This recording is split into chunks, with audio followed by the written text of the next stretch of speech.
રહેશે। ટોટલ 20 ગુણનું આ સેક્શન રહેશે। 21 જીભના ટેરવે સ્મૃતિની ઘટના કોને કહેવાય? તો લાંબા ગાળાની સ્મૃતિમાં માહિતીનું પુનરાવહન ઘણું કઠિન હોય છે।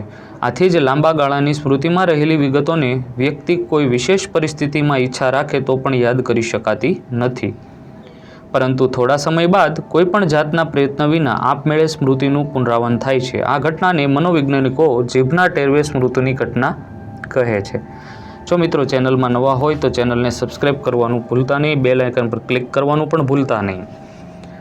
જીન પિયાજેના અમૃત ક્રિયાત્મક તબક્કાની સમજૂતી આપો। આ તબક્કાની શરૂઆત 12 વર્ષ પછી થાય છે।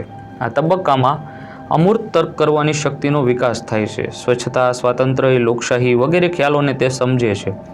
સદ્રષ્ટાંત સમજૂતી મેળવી શકે છે, તે અનુમાન પણ કરી શકે છે અને આ તબક્કામાં તે વિવિધ વિષયોનું તર્કબદ્ધ જ્ઞાન મેળવી શકે છે। 23 મનોવિજ્ઞાનની સ્વીકૃત વ્યાખ્યામાં કયા 4 મુદ્દાઓનો સમાવેશ થાય છે? તો માનસિક પ્રક્રિયાઓ, અનુભવો, વર્તન અને વિજ્ઞાન।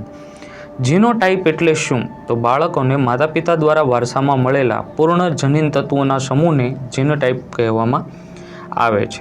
ત્યાર પછી ક્વેશ્ચન્સ આપેલો છે કે એલિશા એક છાત્રા છે જે છેલ્લા કેટલાય મહિનાથી ઘરના કાર્યો અને અભ્યાસ વચ્ચે સંતુલન જાળવવામાં મુશ્કેલી અનુભવે છે। તેને પરિણામો માટે ચિંતિત છે અને ઘરના કાર્યમાં માનસિક થાક અને શિસ્તભંગનો અનુભવ કરી રહી છે। તેનો મુખ્ય મુદ્દો એ છે કે ઘરનું કામ બાકી રહે છે અને અભ્યાસ માટે સમય મળતો નથી। એલિશા પોતાના મનની શાંતિ જાળવવા માટે કંઈક ફેરફાર કરવા ઈચ્છે છે। તેના શિક્ષક અને તેના મિત્રો તેને મદદ કરવા માટે તૈયાર છે, પરંતુ એલિશા ગભરાઈ ગઈ છે અને તેને શું કરવું તે સમજાતું નથી। 1. એલિશાને તેના પ્રશ્નોની ઓળખ કેવી રીતે કરી શકે છે? તો એલિશા પોતાની મુશ્કેલીના મુખ્ય કારણોને ઓળખી શકે છે અને જરૂરિયાતોને પણ ઓળખી શકે છે। 2. કેવી રીતે એલિશા ઘરના કાર્ય અને અભ્યાસ વચ્ચે સંતુલન જાળવી શકે છે? તો એલિશા સમય વ્યવસ્થાપન અને કાર્યપ્રણાલી બદલવાનો પ્રયાસ કરી શકે છે। 3. એલિશાને શાંતિ જાળવવા માટે શું પ્રયાસો કરવા જોશે? તો મેડિટેશન, યોગ અને વિવેક દ્વારા શાંતિ જાળવી શકે છે। જો વિડીયો પસંદ આવે તો વધુમાં વધુ મિત્ર સર્કલ સુધી આ વિડીયોની લિંકને શેર કરવાનું ભૂલતા નહીં, જેથી એ પણ સારા માર્ક્સ મેળવી શકે।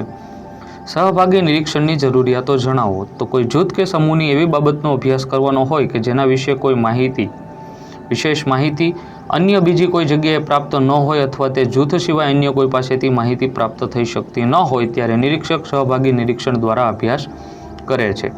ત્યાર પછી અશાબ્દિક પ્રત્યાયન કોને કહેવાય? તો જે પ્રત્યાયનમાં ભાષાના સંકેતો નહીં પરંતુ સંકેતો જેમ કે ચહેરાના હાવભાવ, શરીરના અંગોની સ્થિતિ, હાથ, પગ, માથા કે ધડનું હલનચલન, આંખનો સંપર્ક, પ્રેષક અને ગ્રાહક વચ્ચેનું ભૌતિક અંતર વગેરેનો ઉપયોગ થાય છે, તેને અશાબ્દિક પ્રત્યાયન કહે છે। ત્યાર પછી જાનવીવાળો ક્વેશ્ચન્સ આપણે સ્ક્રીન પર તમે જોઈ શકો છો, જોઈને લખી શકો છો, સ્ક્રીનશોટ લઈ શકો છો।